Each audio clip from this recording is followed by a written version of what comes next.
Welcome to the Quiet Warrior Show, where we help top leaders find their pathway to incredible success and a lifetime of happiness. Here is your host, Tom Dutta, the Quiet Warrior. All right, everybody, welcome to the Quiet Warrior Show. We're here in the studio, and this is live streaming. It's the next generation of broadcasting. What we're doing today is we're taping a live tape in the studio for a future YouTube premiere video and an international podcast called The Quiet Warrior Show. We have three gentlemen on screen, so I'll be interacting with them. What I want to ask you to do is if you're watching it on YouTube, I want you to click the little bell and the subscribe. That helps us grow our watch listeners and watchers. And then, of course, that helps us get the story out. So what we're doing today is going to be very complex. We've got many moving parts, and this is being taped and will be produced maybe in even a different order. So let me just do a quick intro before I talk to the gentleman on the screen here. I'm proudly partnered with the International Organization of Neuroscience. That's ION. I'm a founding fellow, and the NPN, or Neuroplasticians Hub. Now, what that means is the Neuroplasticians Hub, the website is npmhub.com, is where we're gathering people from around the world, like who you see on screen here. They're business people, they're practitioners, they're coaches, and they have an interest in neuroscience. That's the science of the brain in terms of what they're doing in their business.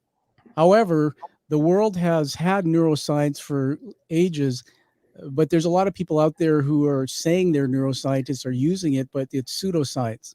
Everything we're trying to do here is organize content and information together so we can teach how the brain actually works, and then the behavior, which is on the outside of our body, how that impacts a shift in behavior. In the business world, that's not the way we've been taught. We're taught, for example, if you're trying to teach a salesperson, you're saying something like, here's your sales process, and you do it this way, and I'll observe your behavior, and then you have to change it. Well, what if there's something inside the salesperson's brain, such as they've got a neuron, what we call a pathway that's being developed, where they rub people the wrong way and they can't see their impact on others, so they can never close a sale. Do you believe that we can shift and change that? Absolutely. It's called neuroplasticity, and we have that ability really for most of our life. The breakthroughs coming through on neuroplasticity and neuroscience are daily. Today, we're going to reveal to you one big one that relates to what we're talking about. So let me back up for a minute. There was a previous show called the Brain Demo Part 1. This is Part 2. And what we did was we invited three people to the show. So we have Dr. Amin Sanaia. Welcome. Greg Pitcher from New Zealand. And Dr. Clint Ladine, he's not with us today. He might drop in later. We gave them some instructions. We said you can't talk to each other before. They didn't know much about each other. And we wanted to see if they came onto the screen, and as they were here, how they would connect as if they were having coffee.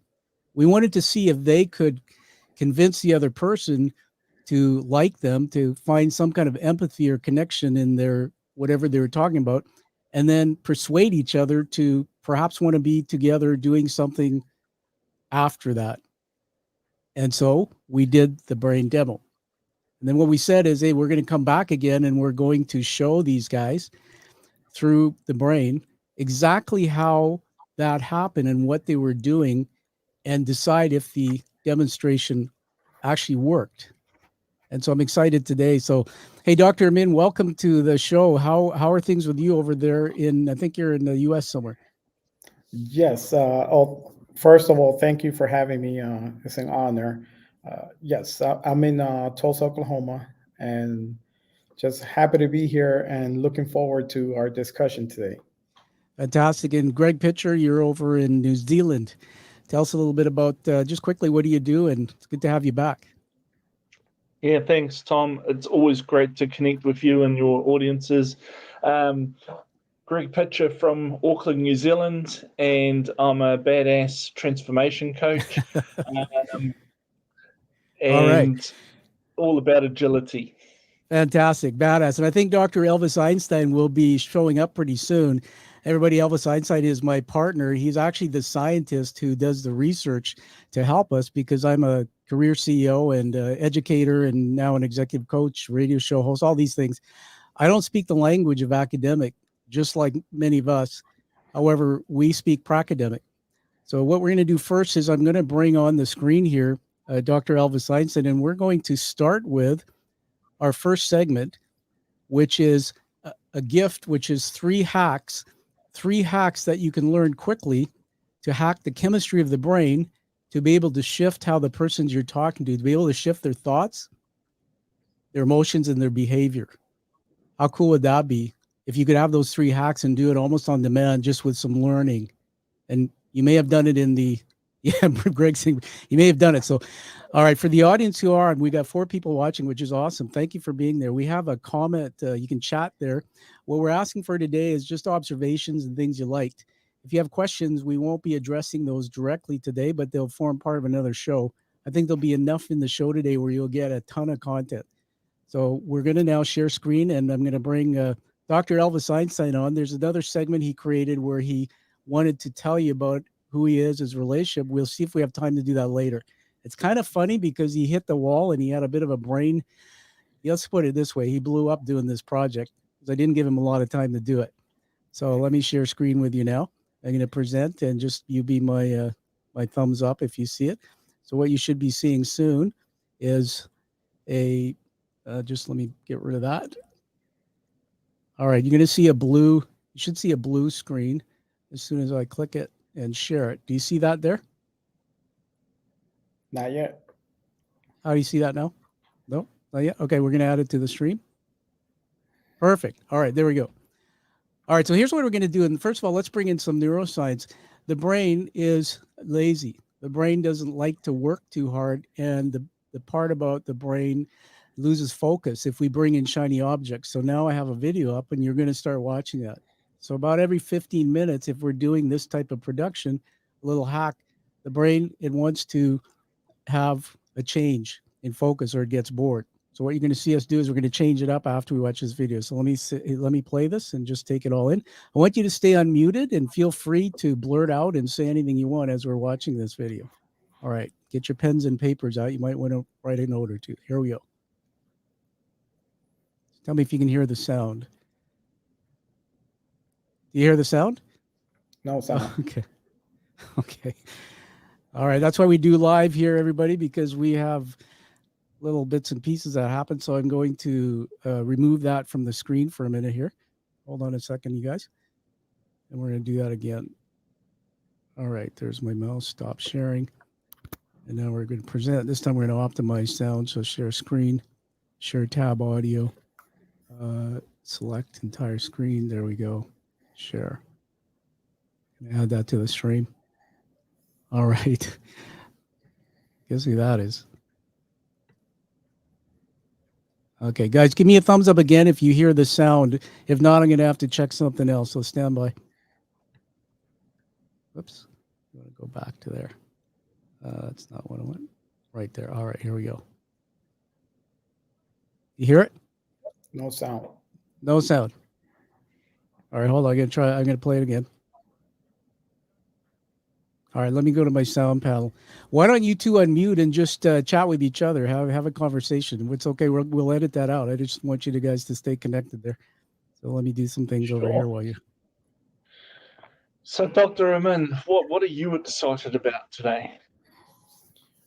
Well, I've been doing some reading about neuroplasticity, and I'm really excited to see how our first segment and what are we going to learn from that. Excellent. Yes, it's neuroplasticity is such an important thing today because, particularly in the corporate world, they've been using processes, systems, ideologies, all these things that date back to the industrial age, and just today we're now in an accelerated change world. I call it disruption, eruption. Essentially, things are different. They're the same, but they're different. And what that means is that the way that people are using existing pathways is not working for them. So they're going to have to use neuroplasticity to build new pathways for it to be successful. Absolutely. I'm excited. Yeah. Are you guys ready to try it one more time? We'll try this again. If not, I'll keep working on it. Hey, I remember opening a that? can of beer. All right, good. All right. So without further ado, we'll be definitely editing all that out. Everybody, we're in the studio live here, recording part 2 of our brain demo. We've got a lot of content, so you're seeing it as it is live when you're filming. Let's get into this. All right. I'm going to full screen my screen here.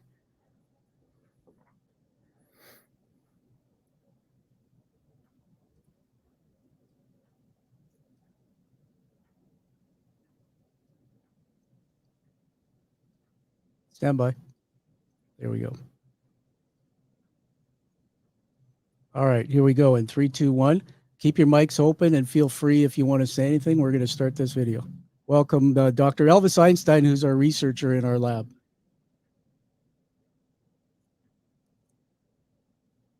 So to the 3 guys over there, I'm going to play one more video for you. Now, what we're going to play for you now is part of what we want you to do on the show. So bottom line is I've looked at the tape of this show that you're going to see in a minute. And my job was to look at it through the lens of neuroscience and tell you if I thought the experiment worked. Did the 3 of you come together? Did you have conversations? Did you have connections? Did you express empathy and overcome fear in those conversations? Did you feel like you knew each other and maybe you would do something together? But here's a really cool hack. So I'm going to show you a little video. And then what we're going to do is we're going to put up the interview that the guys did. And we're going to just let that play.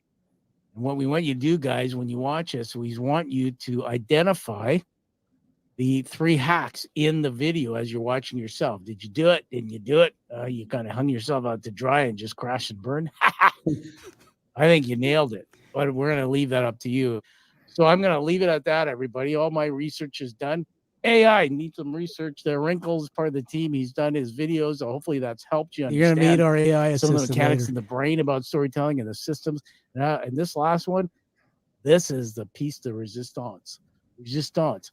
We're giving you something here, everybody, that if you can learn this, you can teach it as a coach. You can teach it to other people. It's 3 simple hacks. All right, everybody.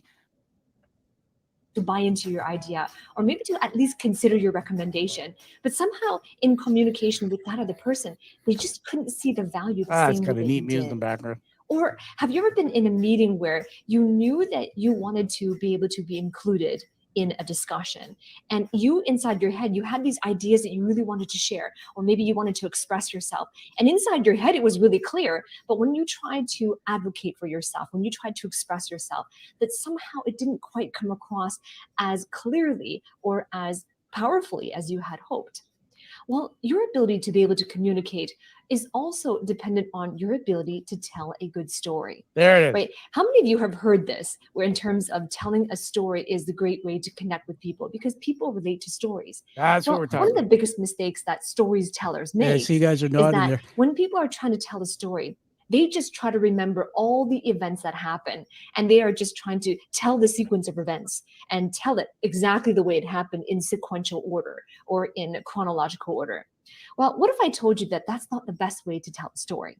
And what if telling a story in the chronological events just gets people hearing the story, but they might not see the point that you're trying to make, or they still might not see the value you're trying to convey?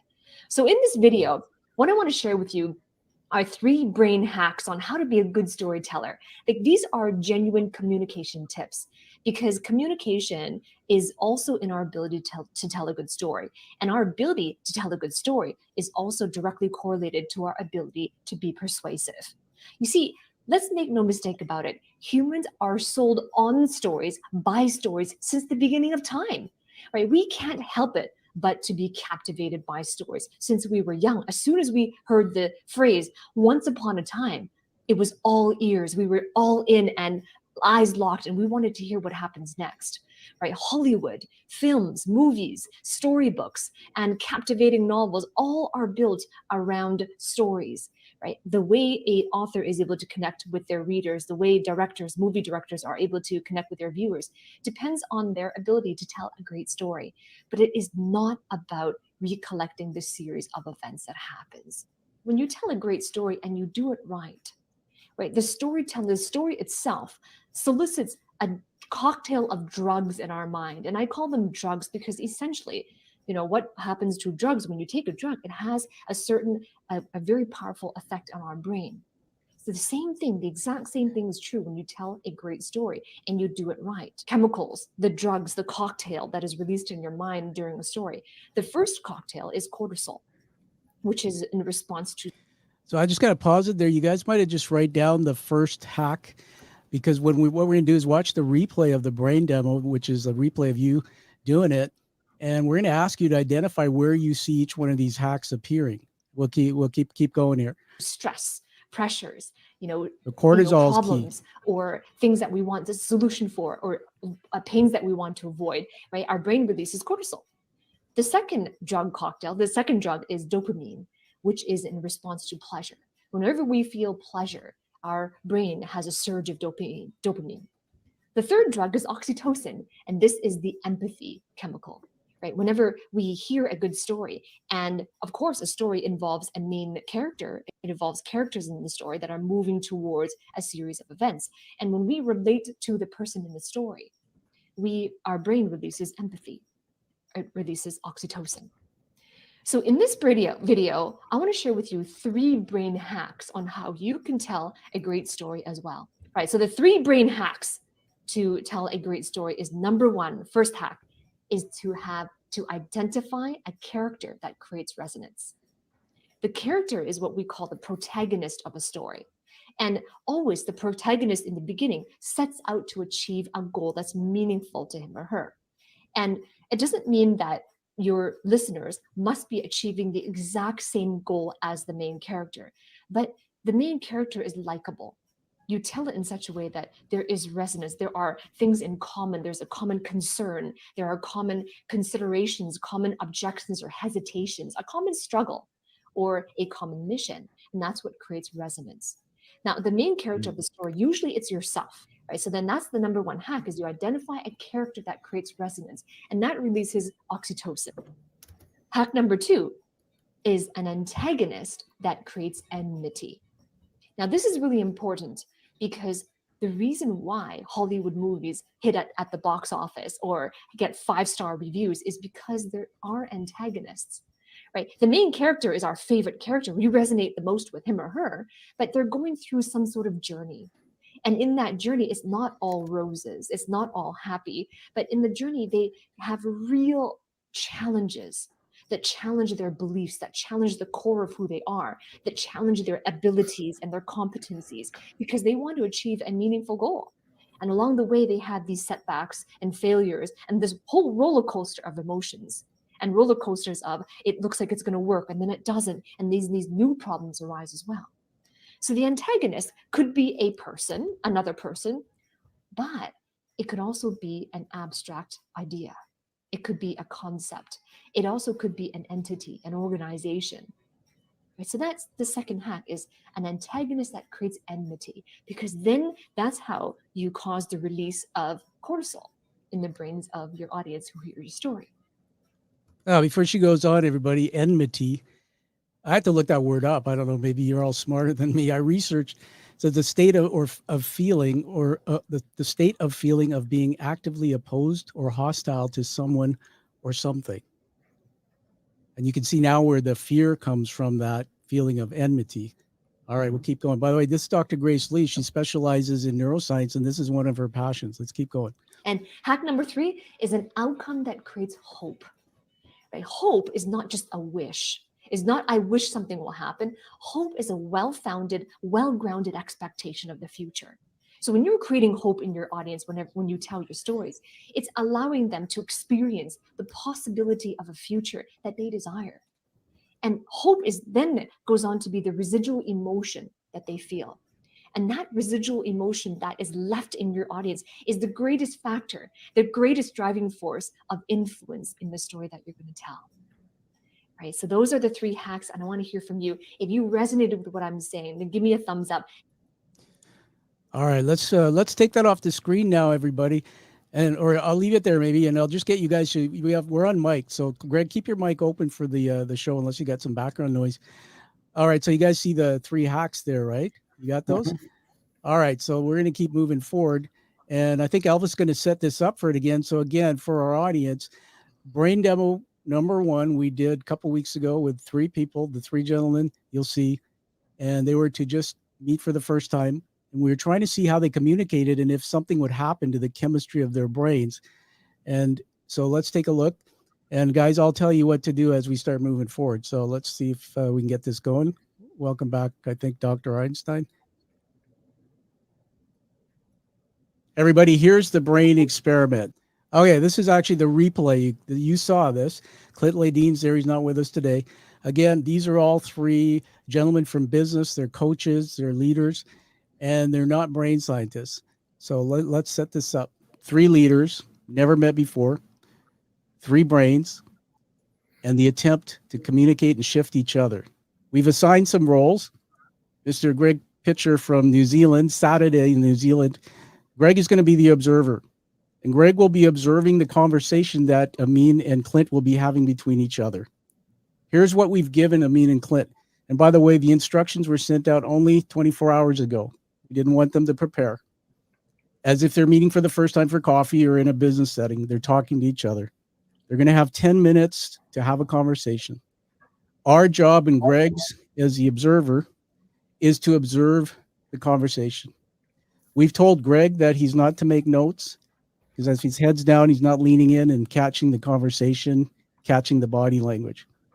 Once the conversation ends, we're going to thank the Amin and Clint. We're going to bring Greg back on, and then I'll explain to you what we're going to do in the next segment, which is really to have a conversation about what just happened. Audience, enjoy. All right, you guys, just tell me if you understand where we're at. So that was, it's not like I'm seeing double vision here, even though I have that happening. But isn't it good looking at yourselves? Had some bunch of guys there. And so what I'd like you to do is I want you to talk openly and interject. And we're going to capture this, but I want you to put up your hand or just blur it out when you see any of those hacks that are occurring. All right. And Greg, you're going to be part of that. You're no longer the secret observer. All right. And be very, very focused so we can get some of that, because I saw it. It's happening throughout the video, I believe. So here we go. All right. And I'll pause it as you need me to. Let's go. 5, 4, 3, 2, 1. Dr. Amin, pleasure to meet you. Hey, to start with, tell me a little bit about your journey to becoming a doctor. What made you want to do that? Tell me a little bit about that journey. Well, first of all, thank you for the kind words. It's a pleasure being here with you. So my journey, I think, started when I was when I moved to the United States. So I moved to the United States, not by choice, when I was 8 years old, and I went from having a very nice life in where I'm from, in Dominican Republic. All right, you guys, can you guys see a hack in there? Do you see a hack number 1? Do you see that, Greg? Mm-hmm. That's the I see starting to build the character. Yeah. So what's brilliant about that is what did you hear Dr. Clint Ladine do? He didn't just start talking facts and figures. He said, "Tell me about your journey." Yep. And Dr. Amin, who are you now? What character are you? You're the protagonist. Protagonist, and the protagonist. Yeah, absolutely. So there's hack number 1. We didn't tell Clint to do that, but Clint instinctively said, "Tell me about your journey," instead of "Tell me how old you are or what do you do for a living." Yep. And there it is. Boom. What he's doing is hacking your brain. So let's keep going. Pretty cool. And going to start a new life in New York City. And there was a lot of struggles through that journey. Can I just stop you there? That had to be an amazing change going from the Dominican Republic. Obviously there's cities, but I'm sure it's beautiful aesthetically, trees, beaches, nature, and then going to one of the most metropolitan cities in the world, 9 million people. That had to be quite a change. Oh, In so many ways. I mean, it's so many ways. Yes, what you're saying is correct. Not only the aesthetics, the environment, um, living in the Caribbean, perfect weather year round. It's just so amazing. But then, like I mentioned earlier, we live very nice, very comfortable. And when we went to New York City, now willingly, uh, there was some shocks. So Okay, what's happening there, guys? Do you see another hack coming on? What's he doing? What? Yeah. So Greg, explain. I think that's the antagonist that's coming into the picture, right? yep. And Yeah, it's the roller coaster of the journey. So there's a Yeah. pleasure part, then there's some pain, then back to pleasure and pain. Just so bring that's it all together. that's awesome. And Amin, jump in if you want to say anything. But let's stay with the language that we have in the hack. So Clint started off, and Amin got into the role of the protagonist, and that creates resonance. But now the antagonist is coming out. It's something that is actually maybe actively creating some type of feeling or negative emotion in Clint. All right, so let's keep going here. I just think Clint's come up back on the screen here, so we're gonna just keep going, and we'll bring him on. So we went from living in a nice house to going to about 700 square foot apartment. My late father, my mom, my late brother, my sister, and me, and that was different. I've never lived in an apartment in my life. Can I ask you? So I used to work in the Tenderloin here in San Francisco. It's the inner city here. Worked with a lot of SRO buildings, single room occupancies. You might be familiar with that term. Yeah. And so I've seen the inside of some of these smaller apartments in a very urban setting. And, I can just, even now, I was there 13 years, I can see the, people packed into a small room, the people in the hallway sharing the bathroom in the hallway, a lot of noise outside, the sirens. Kind of take me in that apartment, and what, for somebody that's never been into the inner city or into an apartment, what's that like? All right, you guys, I'm going to first of all just pause again, welcoming Clint Ladine. Dr. Ladine, welcome to the broadcast. We're loving watching you now. We have you twice. And so I'm going to keep going here. And just for your benefit, Dr. Ladine, and we can edit this out, we watch a short video. And what we're doing is Dr. Einstein taught us 3 hacks to actually changing the chemistry of the brain. And we're looking back at your video, and we're trying to identify where in the video those hacks actually are occurring. You guys didn't know that you were doing this, but we're trying to identify it. So somebody tell me, what was the hack number 1? Hack number 1. That was the protagonist. So that was at the beginning. Right. So the protagonist appears, and it can be yourself, or it can be a situation. The second hack was, I'll just jump on this one, was an antagonist, which creates enmity, which creates a feeling of being opposed to or hostile towards someone or something. All right. And then the last part is empathy. Right. And all of these we're going to talk about after, when we look at the actual chemistry, are hacking the chemistry as you guys are talking. So last thing I'll say, and then we'll get it going again. Clint, you started off brilliantly by saying, tell me about your journey. Again, you guys didn't mean, we didn't know you were going to do that. Amin then started talking, but he became the protagonist. And then he shifted, and there was the antagonist appeared when he said there was a shock. So he created a very bad situation. So remember, it can be someone or something. And that evoked in Clint, in your brain, other things happening with your chemistry. So let's keep going here, and I can edit this last little bubble of me out. What we just saw with Dr. Ladine was what? What did he do, Dr. Amin? What did he do when you told him about this inner city and the environment you lived in, which wasn't nice? What did you see him do? Well, it triggered his memory of something that he experienced. Exactly. And, he made that connection right away. Then it got very visual. All right. So let's use the language again that we're teaching in the hacks and the brain science. the protagonist appeared here. We hadn't heard Clint yet, other than asking you questions, but then the protagonist appeared. So he's now using himself as a story. Does this make sense? Right? So he's now telling you about a lived in the Tenderloin. And what did he do? He found something that he had an experience with, which was he knew the neighborhood you went into. He has experience with that. He brought that out. What's he doing now? Well, he's creating empathy. Your brain now is starting to release a chemical called oxytocin, where you're feeling like, oh, this guy's been there. You see what I'm saying? So he's not knowing it, but we'll show you some more brain side stuff in a minute. But he's hacking your brain. So let's keep going, you guys, and all open mics, and just keep talking openly here. Visually. So, visually. So picture and smells and sights. Yeah, all of it. Yeah. So picture living in an apartment, but you're living in a bedroom. Basically, like if a typical bedroom in your house. If you just pause it there everyone for a lives second, there. Tom, you can see It's the eyes starting to light up. inner city. Exactly. In New York City, Good point.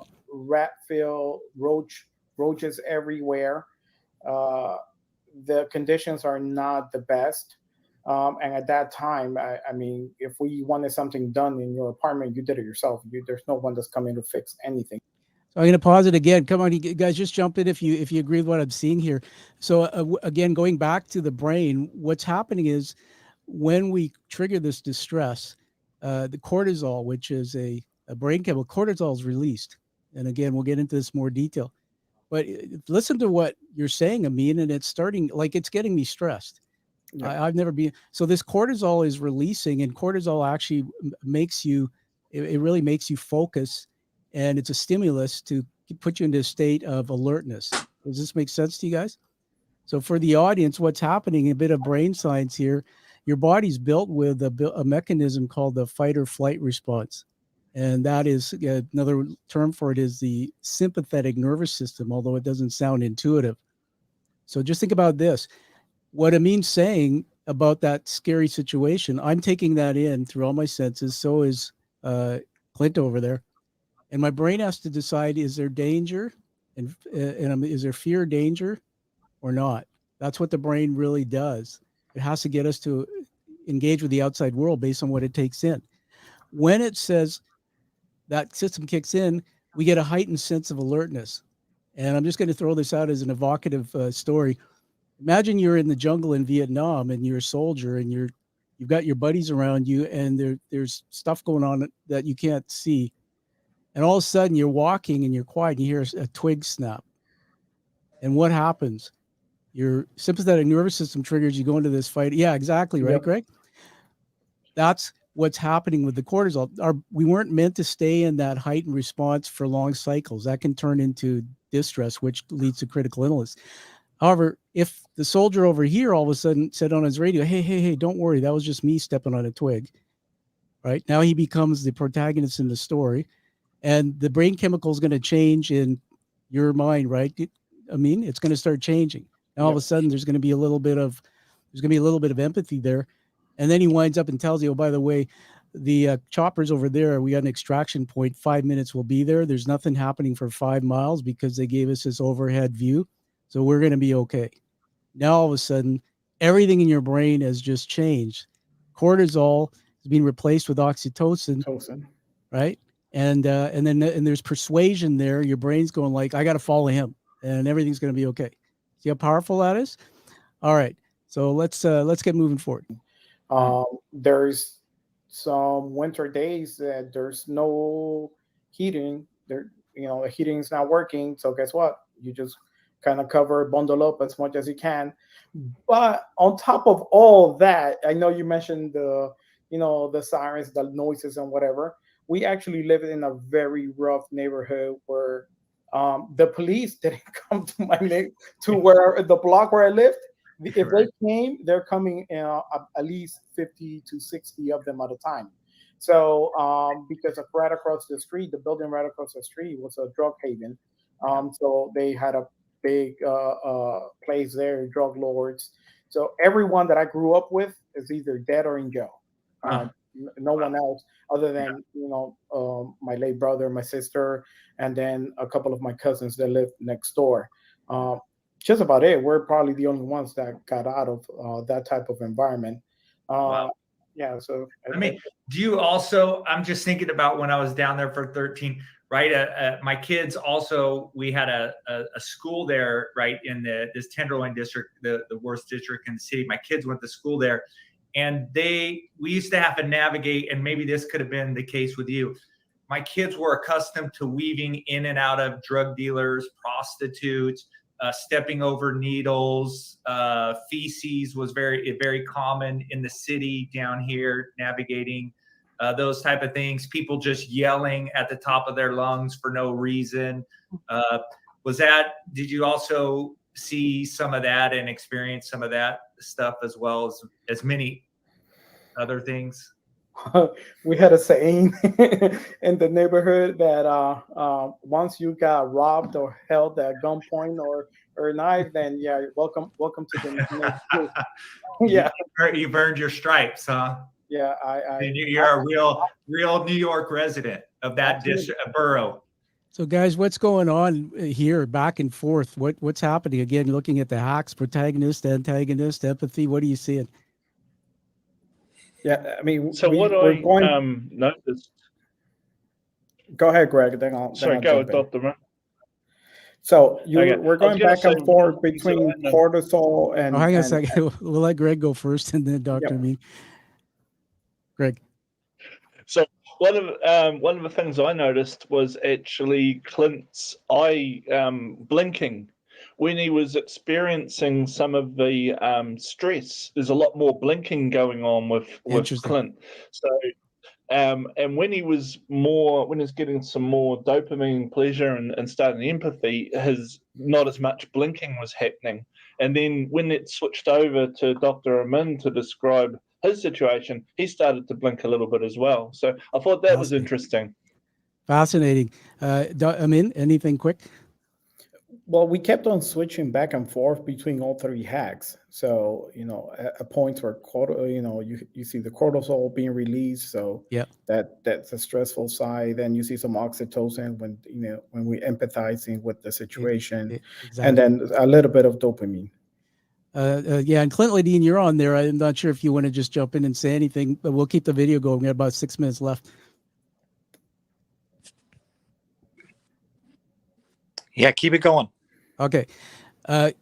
By the way, guys, plant this now into your business world. You've got a leader who's standing in with somebody and they're talking about their big vision, but they're talking about something scary that's happening in the company like COVID, and we may not survive this next year. Think about how many leaders, if they learn these hacks, become the protagonist, tell a story. When the fear starts going up in his brain, the chemicals start releasing the cortisol. You can now hack it by bringing in some empathy and learning how to do that in your story, right? You see? And leaders then can get people communicating and trusting and following. If you just learn these 3 hacks and you learn to tell the stories that way. Let's keep going, everybody. So we got about 5-6 minutes left, and then we'll wrap up on this. And then we'll be going to our next segment to have a bit more fun with the actual science of the brain. Yeah, it happened to me twice. The other funny part is that you lived as if you grew up there. You knew that you never put a wallet in the back of your pants because it was gone. You didn't put anything in the back of your pants. Anything that was important to you, it was in your front pockets where you were holding it. You don't wear backpacks because they're gone. Yeah. It's just survival of the fittest. That's all. Yeah. That's how I can describe it. I remember too. Just one thing my kids would say as well. There, we go out to maybe to the suburbs where I was originally from and stuff, and they'd be like, wow, it's weird, nobody has asked us for money or bugged us for anything in the last right since we've been here. That's quite uncommon. So an interesting humor going on here. Wrap this up a little bit because I want to ask you about your upbringing and how did you get to where you are. So going from having a lot as a young child and having nothing and really going through some hard times, that shaped me, and that just every day that It's in my mind. I remember vividly some of those days.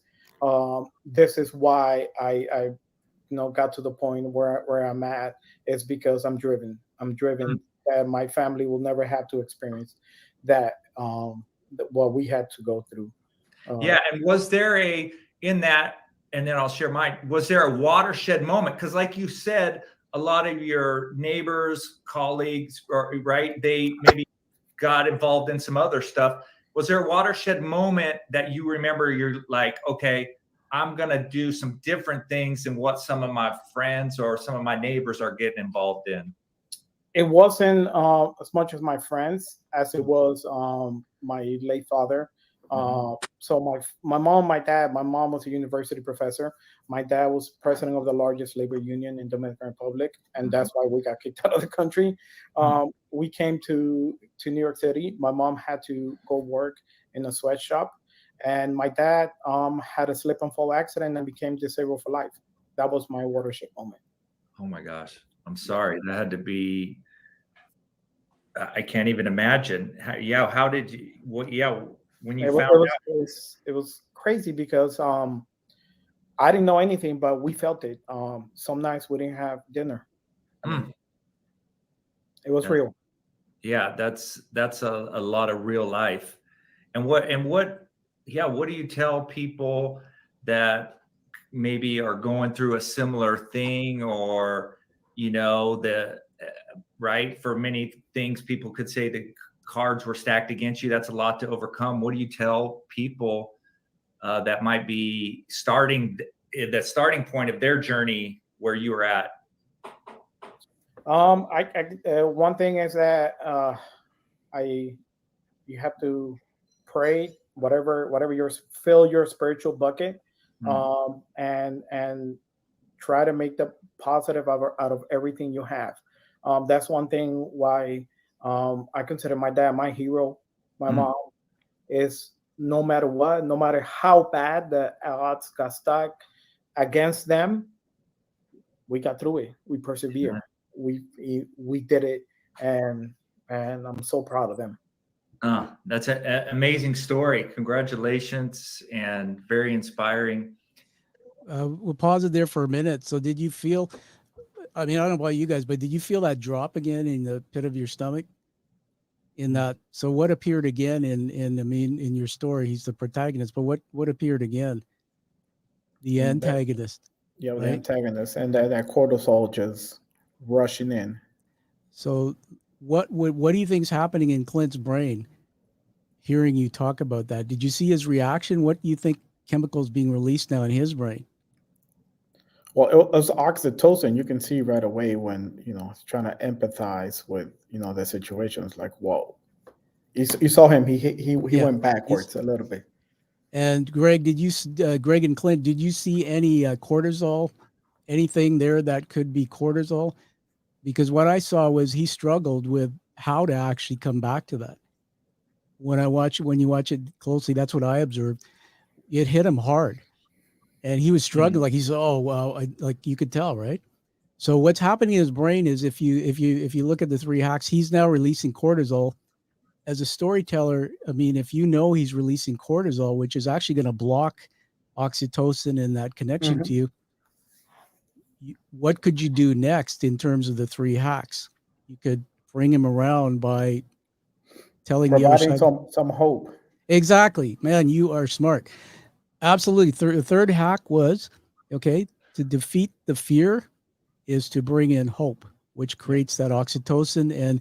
And then you'll see, like, you could probably get him just by doing that a minute to start laughing and being up again. That's how much you can control what's happening in his brain with that third hack. All right, we'll just get going. We're getting to the end here, guys. And I know we're got like a couple of minutes. I'll just tell you mine. I did, although we live in the city, I grew up in the suburbs quite differently. And so I wanted my kids to experience a little bit something different. To be honest, you can imagine the suburbs, everybody looked like me. It was very, typical 70s and 80s. Imagine kids on bikes. Do you remember that time? Or are you too young, Dr. I mean, no, yes. Bikes, right? Out into the street light, driving across town, no Oxytocin, cares right? in the world. Oxytocin, empathy. Parents didn't know where you're at. Look at Clint's demeanor, Swimming, or and, Amin's demeanor. in many ways, Totally changed. That traditional 70s, 80s kind of upbringing.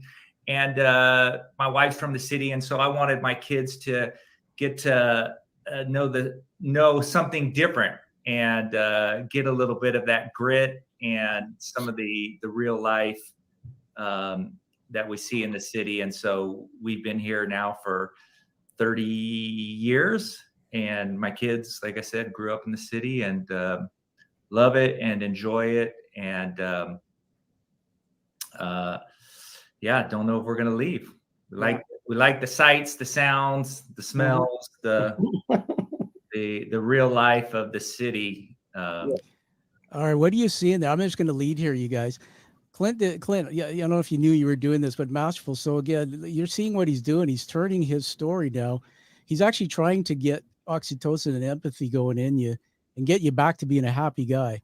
And so he's telling you about all the good stuff, right? You're hearing that. So again, more empathy, more of this oxytocin, and there's some persuasion that's starting to happen. Because you're starting to agree and you're starting to nod your head. So there seems to be this big connection between the two of you guys. And could it be fair to say that you've developed this kind of persuasive trust? Absolutely. Yeah, exactly. So let's finish this up. As well. Yeah, I don't miss any of that stuff, and I probably, if I have a choice, I will not live in a big city. I think, for obviously, right?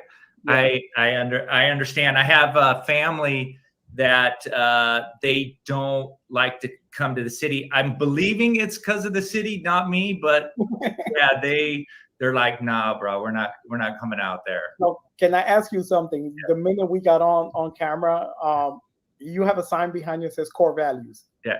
Can you tell me a little bit about that?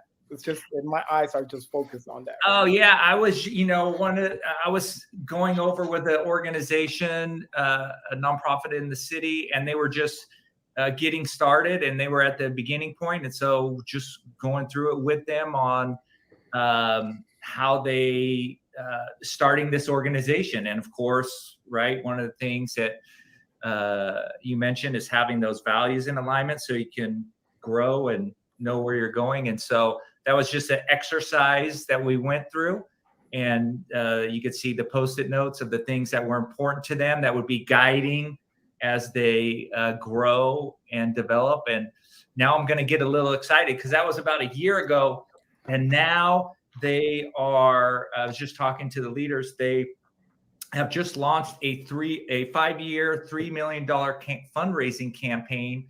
And so that's exciting to see them go from, hey, we have this dream and we're doing something, to, all right, and they've been doing it for a year, and now they're trying to go big. And so very excited about that. That is so cool. Thank you for asking. Yeah. Yeah, that is so cool.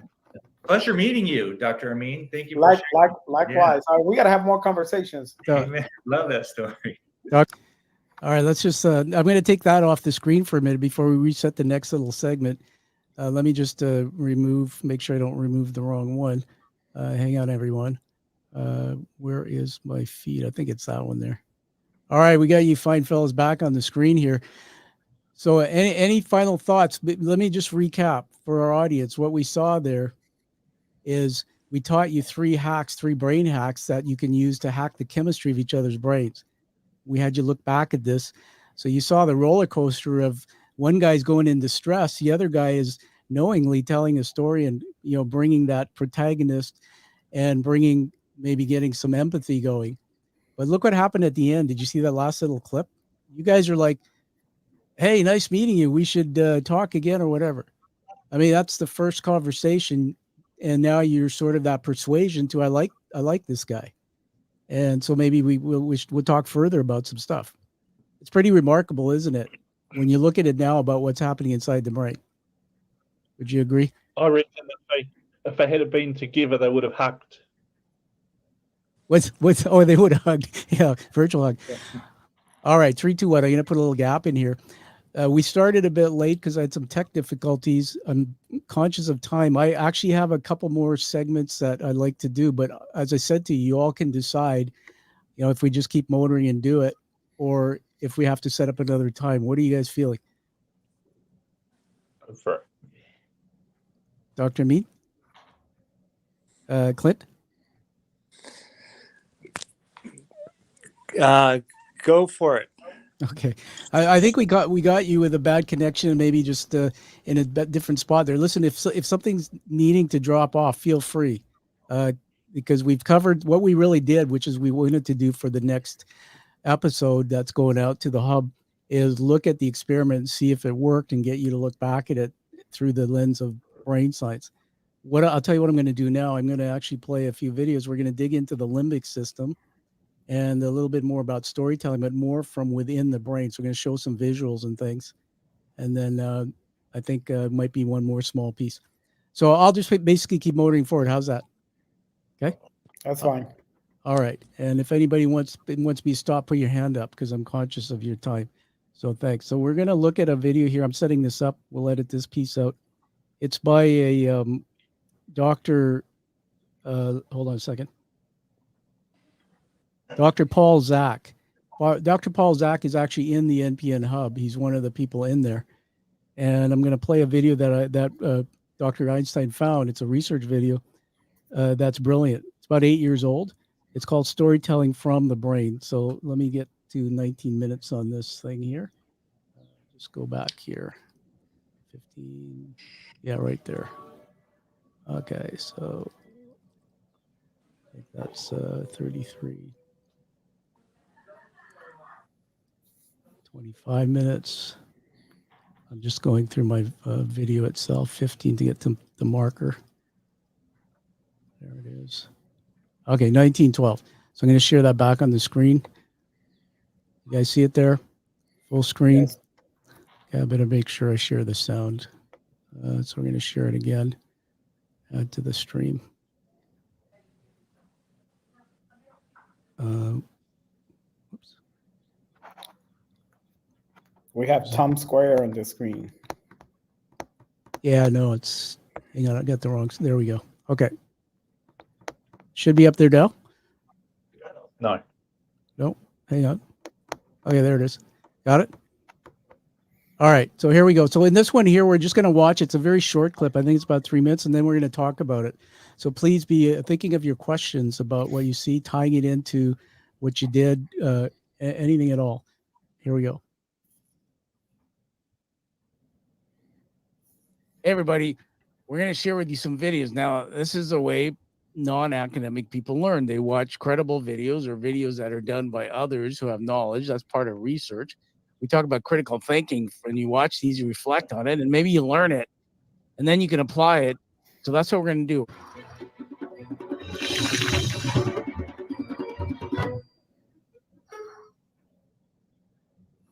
Balzac. Awesome. I want to tell you a story about a little boy named Ben. Ben is 2.5 years old, and Ben has brain cancer. And Ben's really happy. He's happy because he's been through 2 rounds of chemo and radiation, and he feels good for once. He doesn't feel yucky, and his father's enjoying seeing Ben's happiness. But as the father tells the story of Ben and his cancer, the father's voice begins to break. And he says, it's very difficult to play with Ben because Ben thinks everything is wonderful, but I know something that Ben doesn't, that Ben's dying. And he talks about how difficult it is to play with Ben, knowing that in 3 or 6 months, Ben will be dead. And yet Ben is so happy, he's so beautiful. And so the father tries as hard as he can to enjoy Ben, to be joyful around Ben. But then he says in the middle of this short story that it's an amazing thing to know how little time one has left. And as he says that statement, he has merged himself with his son. It's as if the father himself is dying. So in my laboratory, we've studied this story extensively. And what we found is that 2 primary emotions were elicited. One is distress, and the other is empathy. At the same time, when we asked people, what they felt after the story was over, Cortisol, we really oxytocin. couldn't get very clear answers. So we began doing other studies on this story. So we took blood before and after, and we found that the brain produced two interesting chemicals. One is called cortisol, which focuses our attention on something important. So cortisol correlated with our sense of distress. So the more distress you felt, the more cortisol you released, and the more you paid attention to that stimulus. The second chemical release is called oxytocin, which is associated with care and connection and empathy. And oxytocin was correlated with people's sense of empathy. And the more oxytocin they released, the more empathic they felt towards Ben and his father. Now, we did something different after this experiment. We gave individuals a chance to share money with a stranger in the lab. And indeed, those who produced both cortisol and oxytocin were more likely to donate money generously to a stranger they couldn't see in the lab. In another experiment, we gave individuals a chance to donate money to a charity that works with children who are ill. And indeed, those who released oxytocin and cortisol donated money to this charity. In fact, the amount... I saw Clint. Did you want to? Oh, he's just. Never mind. 3, 2, 1. I'm going to start that again. 3, 2, 1. Of oxytocin release predicted in both cases how much money people would share with a stranger or with charity. What we're seeing is that this narrative is changing behavior by changing our brain chemistry. So we decided to go a little further and ask, could we actually predict before they watched the video who would donate money to charity? All right. Let's talk about that. That's a key point. Changing by behavior by changing the brain's chemistry. So imagine if while you're telling stories, communicating with each other as coaches to your clients, as people in business, communicating with those in your teams, trying to make change, get trust built. Can you imagine that you're being able to alter the chemicals in the brain just by using some of this concept of storytelling? So with funding from the Defense Advanced Research Projects Agency, DARPA, we reran the study in which we not only took blood, but now we measured heart rate and skin conductance and respiration. And using these additional measures, we were able to identify this distress response and this empathic response, and we could predict with 80% accuracy who would donate money to charity. These individuals get paid about $20 to be in the experiment, and the people who donated money on average donated half their earnings. We began to investigate this story further.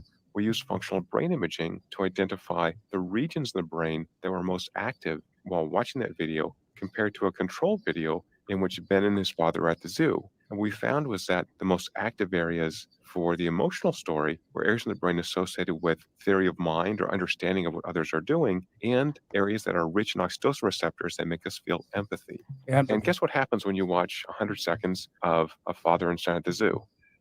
Nothing happens and people just blank out. There's no reason for them to attend to this information because nothing's happening. There's nothing exciting. It's important to understand that stories have to have this particular structure. 150 years ago, a German theorist named Freytag called this the dramatic arc. So there are particular story aspects that go into making an effective story: exposition, rising action, climax, falling action, and then this denouement. The story of Ben and his father talking about knowing his son is dying has those aspects. It captures their attention. There's a coming climax. How can Ben's father actually engage with his son in this wonderful, relaxed, playful way, yet knowing that his son will die soon? It seems like there may be a universal kind of story structure. So stories are powerful because they transport us into other people's worlds, but in doing that, they change the way our brains work and potentially change our brain chemistry. And that's what it means to be a social creature, is to connect to others, to care about others, even complete strangers. And it's so interesting that dramatic stories cause us to do this. In these experiments, they do it in a very functional way. People are donating money because they want to help Ben and his father. And yet when we watch other stories or see movies, listen to music, the same thing can happen. We feel uplifted, we feel motivated, we feel connected to others around us. All right, just let this finish, and then I'll stop and we'll just chat for a few minutes about it. Okay, let me remove that again from the screen. So guys, just open up the mics there and have a just open sharing. What insights can you draw from that based on what we just did a moment ago about those 3 brain hacks? Well, I mean, I can tell you it got very personal for me because I actually lived through that with my brother. Oh my. My brother had cancer, got diagnosed with cancer. When he got diagnosed, he was already end stage and had metastasized throughout his body. And the doctor was very clear that he only had less than a year, 9 to 12 months. Yeah. My brother didn't want to think so. So he was enjoying life. I was stressing. Amazing. So yeah, that was and So what? all those emotions are Wow. very true. I just want to say thank you for sharing that. That's courage, and I can't imagine. Can't put myself in your shoes. When we look at that again, Greg, what chemicals with his brother and the stress, that's the protagonist, and then there's that antagonist part of his story. That's got to be cortisol all over you, right? And so again, part of what we're seeing here is so what happens? You're in fear. You're not feeling good. You're sad, right? Hmm. And yet, what did he do at times? I'm assuming there may have been times to actually hack your brain. What do you think? What are some of the things he was doing that made you actually at times feel there was hope? What would he say, or was there anything you can recall? No, I mean he never said that he would not accept that he did. He went traveling. He went all over the world. He was Uh-huh. just enjoying life. Did he ever And tell you about that? Any of his traveling stories? Did you guys ever talk about it? oh yeah, yeah, Yeah. yeah, yeah, yeah. So there's the other part. So his story. He became the protagonist, but his travel stories became the another protagonist. Yeah. And as he's sharing those stories, if you guys are talking, you're not going to feel sad. You're releasing now, good feeling. Dopamine. So Yeah. And he may not have known that, but he was actually, because he loved and cared for you, I'm sure, he was actually hacking your brain, and in any way he could. That was the only way he knew how, was to say, "Hey, dude, I'm traveling. I'm doing okay." mhm. That's the power of using those three hacks, right? Greg, anything you want to say before we go to the next segment? Yeah, what was an interesting observation was I felt a little bit of cortisol during the video, but as soon as Dr. Amin talked about his connection with it, I felt a lot of cortisol come through. And Yeah. because we've got a connection through the Yeah. little time that was spent together. So yeah, Totally. that was quite intriguing. And I'm glad you said that, because I had this big uncomfortable pit in my stomach. And so can we now start talking about when you're in business? Doesn't this happen all the time? If somebody's talking and the cortisol is growing in the room, the pain, and if we don't see it and we don't know how to actually use, for example, the power of this storytelling to hack and bring the person back, we've lost them, right? That connection and empathy. But look how quick we were able to hack that and turn it into something positive. All right. Hey, Dr. Mina, are you okay to continue for a bit? Because I know that's a heavy thing that you just shared. Yeah, we can go another 10, 15 minutes. Okay. All right. Let's get into something maybe that'll make you smile a little bit. So I'm going to ask you guys for your permission. And again, we can do these another time. These are going to be bonuses for the content. One of them is I have a breakthrough research I want to share with you, and that's part of the gift. I'm actually sharing it in the round table in the hub, which is coming up on the 28th. And Dr. Amin, in order to be part of round table, you have to be a member of the hub. So you can look into that. And if you become a member, you can join the round table. But I found a breakthrough piece of research. It just came out. And I think it's a game changer about storytelling and how that connects people through synchronicity. The other one is let me just see it here, the limbic system. That video is about 13 minutes though. So it might be, it's up to you. Or we could have some fun, and we could introduce you to Dr. Elvis Einstein and let you meet him, and how this started after the thing. And then how I challenged him to use AI to accelerate the research. We could have fun with that. That one will get you laughing a bit. So you want the research breakthrough, correct? Absolutely. And you want to just have some fun and blast through Dr. E, and then you guys can just have some fun with that, just to build back some.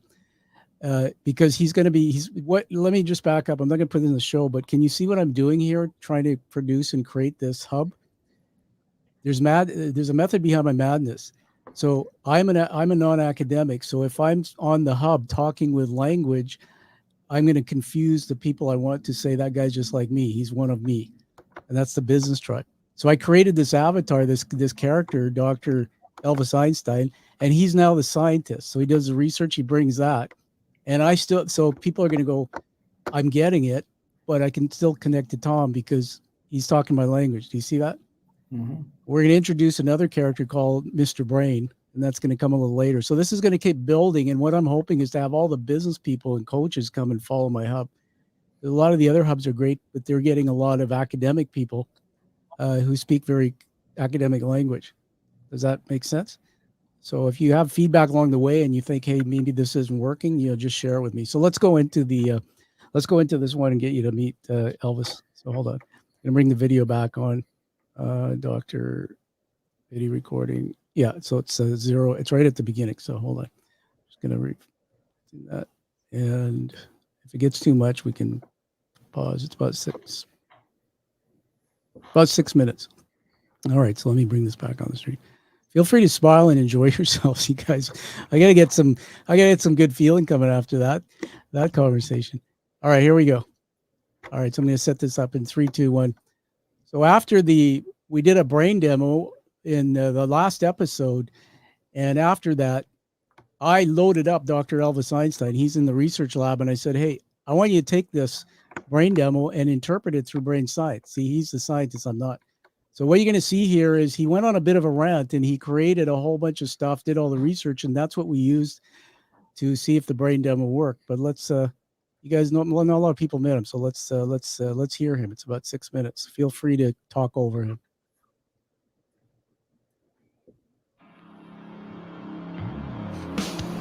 Welcome to the Quiet Warrior Show, where we help top leaders find their pathway to incredible success crazy. and a lifetime of He's happiness. Here is your host, Tom Dutta, the Quiet Warrior. Warrior. Oh, hey, we should have done that. Hey, Doc Elvis Einstein here in the Quiet Warrior studio. Listen, here's what's going on. Tom Dutta like butter. This guy's amazing. By the way, you know him. I'm his partner. I'm his business partner. We should probably tell you. I'm in his studio, and we share this, and we're partners. Now, he said, don't use the intro music because this isn't the real podcast. But, hey, I got to get those moves down. Elvis said, Tom Dutta, Tom Dutta like butter. He's a host of the Quiet Warrior Show. He's over there in the top there. He's a master neuroplastician, founding fellow of the International Organization of Neuroscience. He's a host of the Quiet Warrior Show. I mean, this show has got an international following. He's also doing a live stream and all this stuff going on. And, well, what am I doing here? Well, you'll know that he just did a brain demo part 1. And so here I am. And, he makes me wear this webcam. I don't like it. I told him I don't like the webcam. I mean, what is a webcam? Is that like I'm a spider and I'm in the web and there's there's a camera that's folded in there's a bug. I can eat that bug. I don't like the webcam. But anyway, we're partners and everything we do in the lab is legit. This is our lab where, we're doing research. And here's the deal. He is a academic. He's a CEO, man. This guy's got 35 years of business experience. CEO, he's on board chair. He's done executive roles. He's built and grown companies all over the world. And then he decided to, talk about, he had a brain injury and they decided to use neuroscience and brain science to teach people, business leaders, hey, coaches, if you're out there, anybody's a practitioner on how to actually understand the brain and impact behavior of human beings. Now, you can use this in any way you want. Here's the deal. He found me because, we met before. And he said, hey, look, my mission is not to talk academic because I'm not an academic. He says, I don't want jargon. He said, I want a guy who's smarter than me. Hey, that's me, Dr. Elvis Einstein. He said, I want a guy who's smarter than me and can talk. You guys want to know how his name came about? It's on the Storytelling Hub. If you go there, there's an intro video that we all created. So Dr. JJ Kennedy, who's co-founder or the founder of ION. He saw the video replay of what I put on the hub, and he sent me an email and he called me EE, and I said, "What's EE?" He said, "Elvis Einstein." And so we were talking. He said, "Well, I saw, they got those moves down." Anyway, so we kind of went with it, and then born about new that character. stuff. And he said, here's the deal. What I want to do is I want to translate to the coaches and the business leaders. I want to talk to them and have you bring the science because you get it. I'm looking at the clock here. It's 10:30 at night. Shiny objects. I get distracted a lot. But that's the thing. I basically have this brain that understands brain science and he doesn't. But he understands the terminology. But what he wants to do is, he tells me that people in business, coaches in the business community and the C-suite. All right, let's talk about that. The C-suite. I'm not talking about A, B, C, suite, D, E, F. I'm not talking about like it's really sweet. Like, holy smokes, it's cool. Like, no, I'm not talking about that at all. What I'm talking about is the sweet spot. No, all right. I'm gonna just tell you like as it is. Couple painful minutes left. The C-suite. I'm choking on my words here. All right. The C-suite, what is it? That's the chief executive suite, directors, vice presidents, managers, anybody in business, basically. They don't understand the language, but it's a new frontier. All right, it's a new frontier. The academics of there's stuff going on in the studio. We're going to figure this out. I'm not in here very often, but it's a new language. So what we're going to do is we're going to do a few things. I'm going to share with you some learning about what you did in the brain demo part 1. Apparently, you taped yourself, and there's 3 guys, Dr. Sanaia, there was Dr. Clint Ladine, and there was this awesome guy, kind of a badass kind of guy from New Zealand. Hey, All Blacks. Yeah, let's go. I kind of learned about that. I was doing some research, and I was researching badass because I heard that word, and then all of a sudden I found this picture of this big guy in a shirt, and he's going, Oh, these these guys in New Zealand, they're rugby guys, and they're really tough. What they're doing is they're hacking the brain of the other players, and they're creating fear. They're getting them to the amygdala, and they're creating fear before they actually go out and they play their rugby game. Come on, and they win all the time. They get brain science. This guy, Tom Dutta, like butter. No, I was thinking about why is it butter? Like butter. It's not like Dutta butter. Hey, but did you know that he's born in he's born in England, but his parents are from Fiji, grandparents are from India, something like butter. There's a lot of butter in India. I mean, that guy probably got a lot of heart disease and things. I understand about their genetics. He goes off on attention. They have this thing called ghee. If you burn off, the milk solids on butter, you get ghee, and you can use that, and it doesn't burn in high heat. All right, I'm getting off track here. Shiny objects. Yeah, Tom Dutta is a home chef. He'll tell you. He's got the Quiet Warrior Eats. He's got an Instagram page. He cooks, and he puts up his pictures. Anyway, a little bit of digressing there into his hobby. He's hanging out to me too much. I'm learning too much about him. Let's see what he's got here. He sent me this into the lab, and he said, I want you to work with this and get ready for it because I got to go on the live stream on the 14th of July. So I'll just tell you guys what this is. Look at that. I actually went, and I can send you the paper. I went and did a ton of research on what we did, and I actually put together a paper. And he took that. He did the research to bring in all the brain sites. But these are some of the concepts you'll see in the paper that he went to research. Right there. This is what I got to put up with. I got to put up with this. Look, it says, Dr. EE, get on it. Do your magic. Less jargon. All right. I'm not going to give you all my academic jargon. But look at the date on this, everybody. July 12th. All right, I like this guy, Tommy. He's a great, but he's a CEO type. He's already out there in the next thing. He's building the bridges. He doesn't walk on them. He's going on. The guy's always lead, like he's so creative. But he gives me this like 1 day ago. Let's read it out loud. When an audience hears stories, all right, I'm just gonna pause that. So there's a few more minutes, and again, I'm planning to cut this up and use it for bits with the extra content and weave into it. So I just want to show you guys that he's going to go through the first 2 pages of the paper I wrote. I can send you the paper. And what I did was I analyzed what you guys were doing.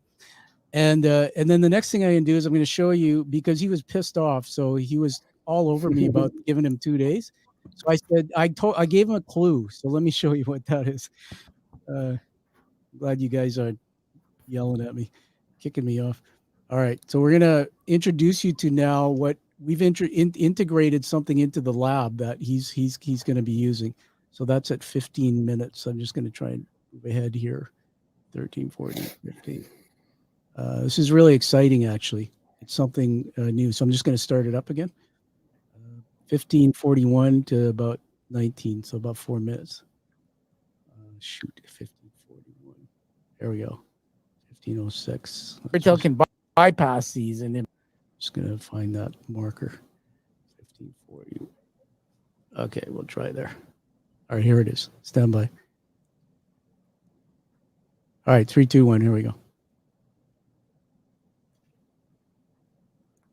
so he says to me, I understand that, but in my world in CO line, we get things done and we go fast. He says, but you maybe should integrate that AI stuff out there.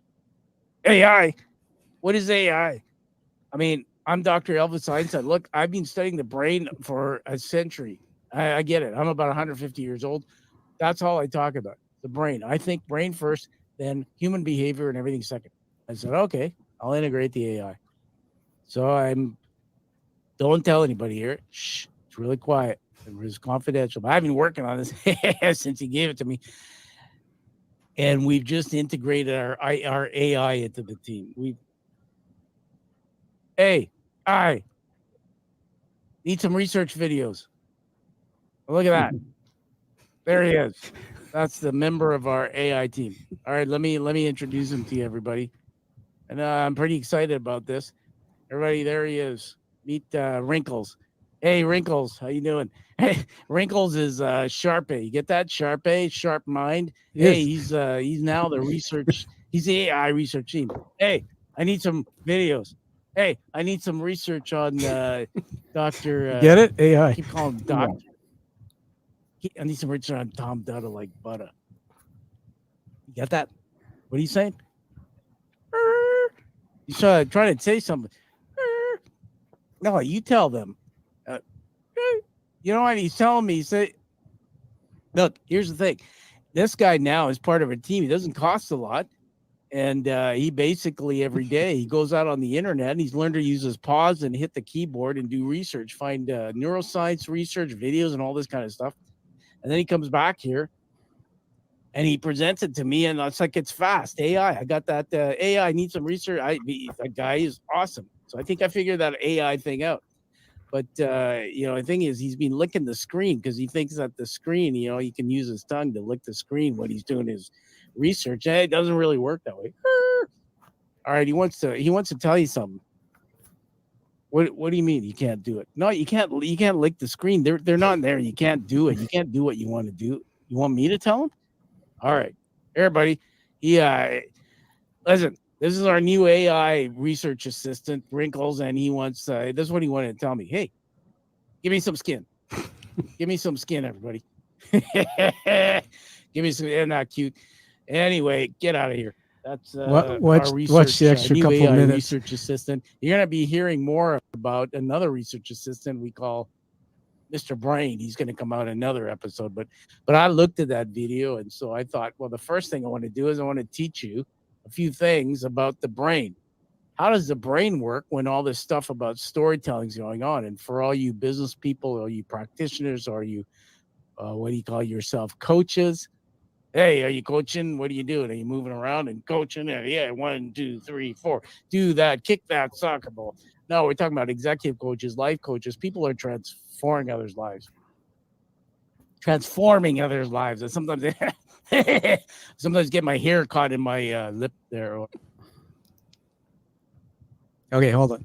Hey, everybody, we're going to share with you some videos. All right. I just got I'll skip that one. So we're going to go to the breakthrough science. So this is for real. So all that stuff was just fun. So do you think, is there some humor in there? Do you guys kind of like the character? Very cool. Okay. Great imagination. Yeah. Yeah. I mean, literally, it's unscripted. I get in a room and that my brain is weird. It just riffs like that. But it's all intent on adding the science to it through his words. All right. The last thing I'll show you guys is the breakthrough science. So this one will be on the broadcast. So let me remove that. And I'm going to show you somebody that you might know. And then I'll present you the paper. So we're going to share, stop share. I really appreciate that. We're way over here, guys. So, come on, Brent. All right, screen. So I'm going to go to this one here. So tell me if you see a bit of a YouTube there. Not yet. Not yet. Not yet. Okay, hold on. And hang on.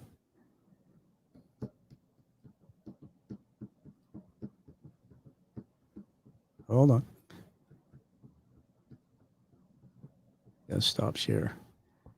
And present. And share screen.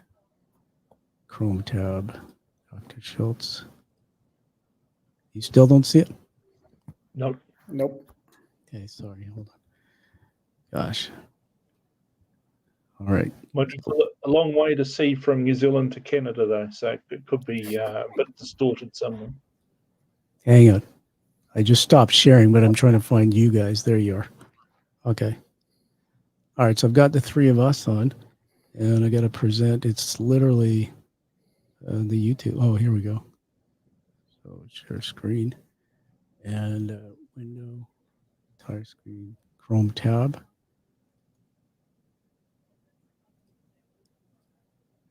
No? Anything? Nope. No, Okay. you're just teasing us. Oh, it's been a long day for all of us. Sorry about that. That's all right. Yeah? Okay. See that? See what Greg did there? I was getting totally stressed with cortisol, and that was like the perfect timed empathy. Goodness. All right, let's try one more time. So what I'm trying to do is I'm trying to share with you the YouTube video. So it's right there. And let me try one more time here. So you guys just chat if you want to know. They probably finished. Got nothing left to talk about. Present. Now you get, by the way, do you know when you go watch movies made and they do a 3-minute commercial? Why it takes like a whole day? This is like, I do a lot of production. I do shows for people. It takes 5 hours just to shoot 2 minutes. All right. Let me try one more time here. So I'm going to go back to this actually, which is. I think this is really cool and will give a lot of value to people in the corporate world to help them connect and as you say, hack the brain. So we're in a great position to do that. Thank you. The only thing I'm a bit worried is about how you get the flip top to hack it. How do you what? How you get the flip top so that the brain's open so you can hack it. Well, you want to volunteer? We'll get me with a saw next time. Like, what's that movie? Scarface movie? We'll do a scene out of that. All right. Gosh, hold on, guys. What is happening here? I got his video right there. Try something else. Present. Stop. Slides. Video file. Stop. All right, we'll try it one more time. Entire screen. Let's see if this works. You seen anything when this comes on there? Hold on. Oh, yep. You seen that? Mm-hmm. You seen that? Yep. Yes. Okay. Can you see you guys too, or you just seen that? And see everything. Yep. Including us? Yes. Okay. Yep. Well, I can't see you, but you know what I'm going to go with it. You guys just talk to me if something happens. So, all right, ready? Look happy. In 3, 2, 1. After the brain demo, part 1 and part 2, we found some other research. And what's remarkable about neuroscience, everybody, is literally research is coming out on the day. That can be obsolete yesterday. There's something new today. And so I'm bringing you a brand new piece of research that I found. But first, I want to let you watch this clip. And what you're seeing here is a fellow named Dr. Huberman. Now, many people might know him. He's a Stanford University professor. He actually is a brain neuroscientist. He runs a lab out there, and he's well researched and watched. When I had my brain injury, they told me to go and watch his podcast to learn because of what he knew about neuroplasticity. He's actually being interviewed by a fellow named Andrew Schultz. Andrew Schultz is apparently runs a talk show, but he's a comedian. Now I have to warn you, there is one cuss word in there. We'll edit that out, but I'll just watch this little bit of a clip here. Here we go. No No sound. Did you guys hear the sound? No sound. No sound. No sound? All right. All right. Maybe have to just I'm gonna stop sharing again. Sorry about that. All right, try one more time. If that doesn't work, I'll just have to show you the research, and I'll have to just tape that separate with me. So share screen, Chrome. All right, share audio. I'm doing everything it's telling me to, so here we go again. All right, I'm gonna play, and just right away tell me if you hear sound. If not, we'll just scrap it. Any sound? No video or sound. No video. Okay, hold on.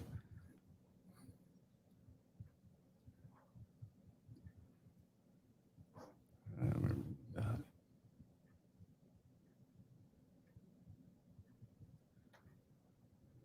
All right, I'm going to cancel this altogether. Sharing was canceled. Share on modal and not cancel. Okay, present. One more try. Share screen. Video. It says shared sound. All right, I'm going to play. You see it all on the screen? No. Okay. No. All right. So what's going on? I think I know what's happening.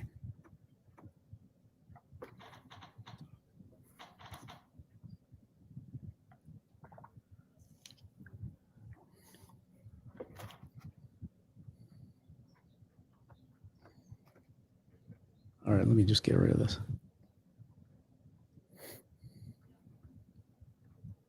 So I see it, but you guys don't see it. Let's add it to the stream. Try this. You see it? Yes. Yes. Okay. Yeah. Gosh. All right, I'm just going to rewind it to 6 seconds. Okay, here we go. Bring us all back. Hopefully sound works. Just full size it. And there we go. All right, in 3, 2, 1. Start.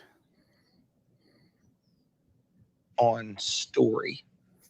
I was watching your show. I've noticed it from just telling stories on stage and just watching other comedians tell stories. I've noticed the way that I react when I see stories. I notice the way that, like, when you're with a group of people and one person begins a story, the group just shuts the fuck up. Now, if the story sucks, eventually people will move on. But everybody's given like a few seconds if the story is set up right. Is there something biologically wired in our brain to like pay attention to this, to react in a way? Like even with the cuttlefish story you told, did you notice the energy shift in the room? I mean, at that moment, I'm just in it, as you know, as like on stage, like I felt the shift, man. Yeah, I mean, I love like we're that still learning experience. things, but we're learning it through story, which is like Better. I think it's a more impactful way. Yeah. So without question, story is the most powerful way to communicate information. Yeah, just no question. I mean, why? I wish I knew. Here, you know, it's not often I'm lost for words, but this is one of those cases. We can't point to a specific biological mechanism. Yeah. I wish I could tell you it's because of this, that, and the other thing. But here's a couple of hard biological findings that are really cool. If we were to each listen to the same story in separate rooms, and we start the story at different times, maybe even on different days, and I track your heart rate, my heart rate is, and his heart rate. And then we were to look, your baseline heart rate would be different than everyone else's and vice versa. But the adjustments map almost perfectly. This was a study that was published in Cell Reports last year. And I love this because, and we're coming up on the holidays here, and like you never want to timestamp a podcast this way or time capsule it this way. But, when we read story and we hear story together, we synchronize our physiology. Yeah. This is one of the coolest studies ever. And so there's something about sharing the same physiological response. And look, it doesn't all boil back down to sex, but as long as we have an opportunity to talk about sex in a healthy context, what is sex? Okay, sex is reproduction in some contexts, not others. Sex is a form of but you're taking your physiologies and you're saying, to some extent, I'm gonna let you control my physiology and I'm gonna control your physiology in a consensual way, right? That's consensual sex. And when we listen to story, whether or not, let's say I listen to a story, Eastern European time, 9 p.m., and you're listening to it at 8 a.m., and then we're totally out of sync, but our heart rates map onto the same contour. So I had so that's the best answer I've got. This is awesome. That's the best. All right, I'm going to stop the video and remove it and just get your guys' thoughts on what you just saw there. So let me just remove that video from this. It's also very similar to the coaching concept of mirroring. And sometimes just the mirroring effect brings a greater rapport with your clients, and so that's also sharing, but it's also connecting with the body.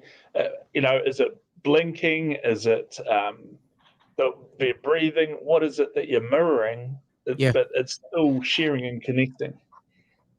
Eamon, anything you want to say before we look at this? No, I mean, he's absolutely right. I didn't think about it that way. So here's why I got excited about it, you guys, and it's part of this, is that when you're teaching coaching or when you're working with business people, somebody said this today. I was on another hub, and the guy who was on was a business person, a best-selling author, but he had a breakthrough that he was using from Neuroscience. And he said something odd. He said, Dr. Kennedy asked him, so what do you have to prove or measure that the brain permanently changed? Not the behavior, but and he hadn't developed anything yet. And he made this comment. He said, but nobody cares. And what he said was absolutely right. And this is why this is so powerful. We're doing in the business world. When I was in business anyway, and tell me if you agree or disagree, the people would come in with things. And if I saw, okay, we're going to change the way your team thinks and the way they perform, and it actually happened, I'm going like, I'm happy. Because we look at behavior on the outside. Sure. But how can you prove that because if you rewire the brain through neuroplasticity, then it's permanent. So here's the breakthrough. I'm going to send everybody who gets this and put it in the hub. Let me add it to the stream. Really excited. So I'm just going to full screen this. And I know it's a little bit small there, but I'm going to enlarge it. So this is from cellreports.com. This is what Andrew Huberman was referring to. Let's look at the in brief on the right there. Stories affect our hearts and bind us together. Perez et al. Show that attention to narratives can synchronize fluctuations in heart rate. Holy smokes. Between individuals, heart synchronization predicts memory, cannot be explained by respiration. Finally, synchrony is lower in patients with disorders of consciousness and might inform prognosis. Dr. Amin, can you help me out and just read the highlights out just to engage? Sure. Narrative stimuli can synchronize fluctuations of heart rate between individuals.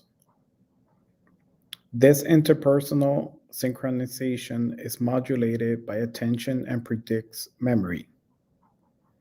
These effects on heart rate cannot be explained by modulation of respiratory patterns.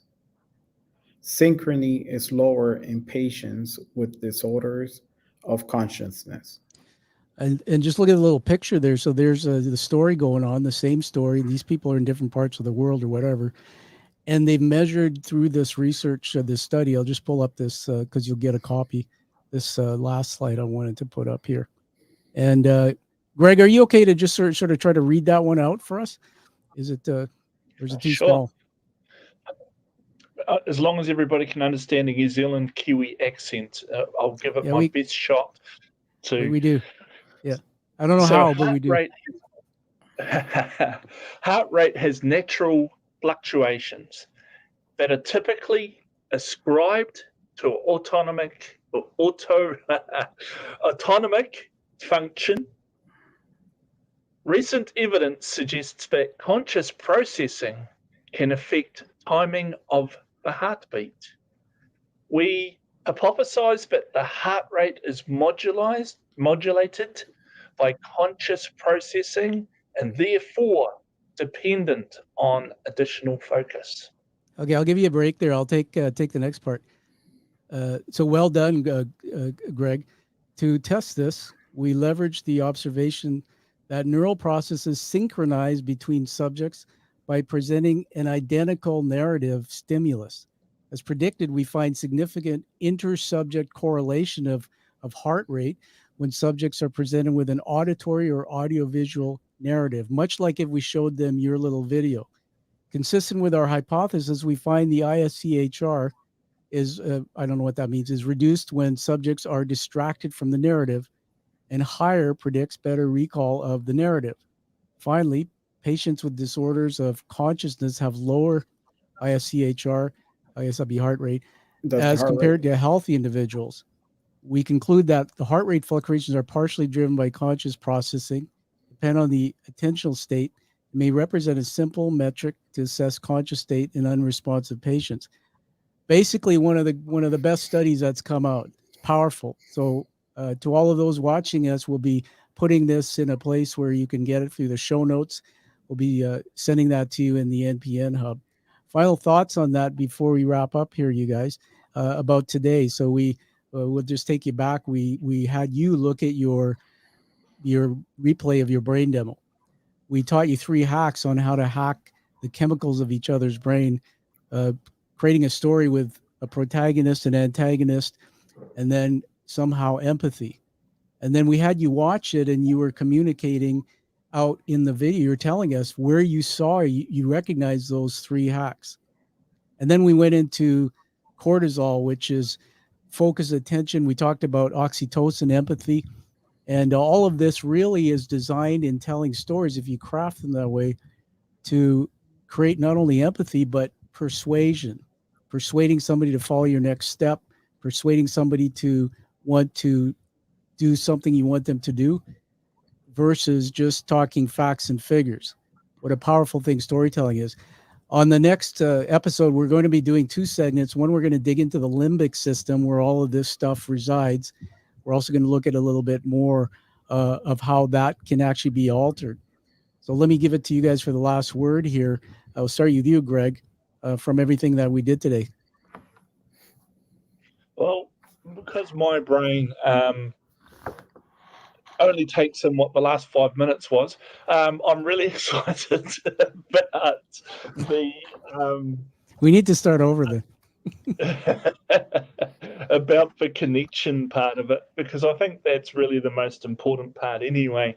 I'm going to try and experiment. We're doing a bit of a book review at work at the moment. I'm wondering if we actually set up something where we're all listening to the same thing and see how that responds to for that connection side of things and the learning part of it. So I think that'll be interesting. That's brilliant. Dr. Amin, last word for you. I'll take it, what we learned at the beginning with the hacks. It was very interesting that we actually did all of that without even knowing that we were doing it. And when you go back and you look at it and how one affects the other, when you see those moments of cortisol, that actually is going to be able to help leaders if they're able to identify that with their teams, by really rushing in some oxytocin or dopamine to affect those cortisol levels when there's those situations, because they happen daily in the workplace. That's well said. Now, how would this help you in coaching other business leaders? Now that you know this, what do you think this is going to do to help you? For me, it's about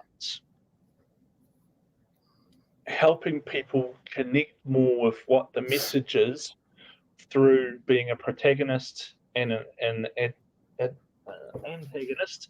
But I'm also seeing if you take the 3 letters, cortisol, oxytocin and dopamine. If you imagine a fish, a cod fish, you can then sort of connect. So the cortisol is when it's caught on the hook, and it's Yeah, all it's a good stuck analogy. Yeah. there. And then the oxytocin is when you bring it up and you see the poor thing and you think, oh, I've got to put it out of its misery. So you're feeling what it is, you put it out of its misery. And then when you're eating it at dinner at that night, then that is the pleasure, the dopamine of it. So there's the cod. Very visual. So Yeah, we that's why Greg is the badass. So what we should do is we should knock you over the head with a Coke can, which is how I killed trout in the boat when my dad took me. And you're telling us that little guy's going to be happier and he's going to want to do something with you after, join you for dinner. That's an awesome story. I just love it. Yeah. Dr. Amin, anything you want to say? I just to piggyback on what Greg said, storytelling is powerful. So if I'm able to empower that on future leaders and how to tell a story, not just facts. No, try to build it up in the right way with having your protagonist showing the antagonist the problem, the stressors that the protagonists are going to have, but making sure that you have those little doses of dopamines, that hope, and then ended up with in a good note, like Greg visualized for us. Yeah, we'll have to have Greg back again. There's more to our friend Greg here, everybody. From New Zealand, they must have a lot of fish up there, just like in Vancouver. I want to add one final commentary to this, and then we'll say goodbye and close the show out. And that is, when I was coaching before people, I would, because I've been a storyteller all my life, I just never knew why and how and what it did. And I would try to teach people that. I'd try to teach, for example, a client, I'd say, you have to learn to tell stories. They're powerful because you can engage people, you can get them to like you and empathy, and that means they want to follow you. Right now, you're just telling us about your strategic plan and numbers, and picture a sign on his head going like, I'm confused. Okay, just what I just said to you, if I'm your client, do I know how to go out and tell a story? And why do I care? And what's this guy Tom talking about?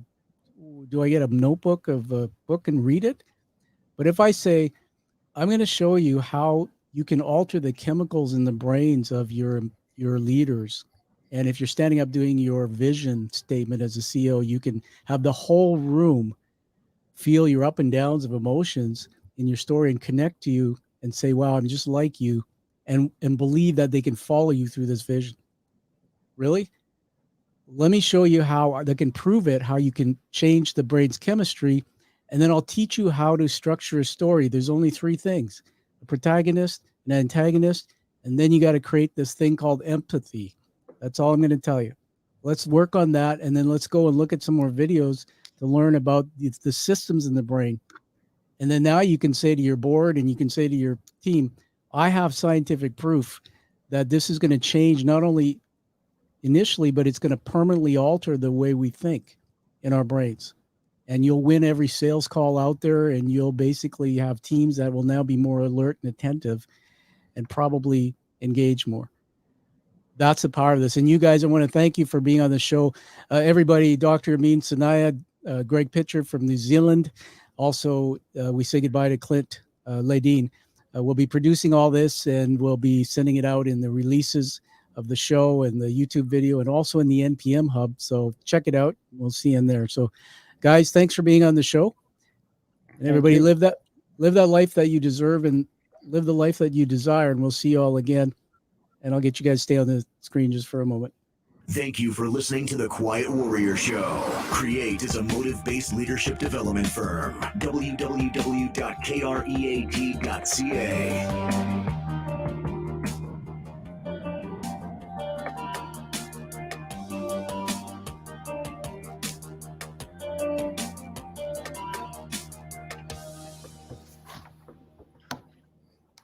Stand by.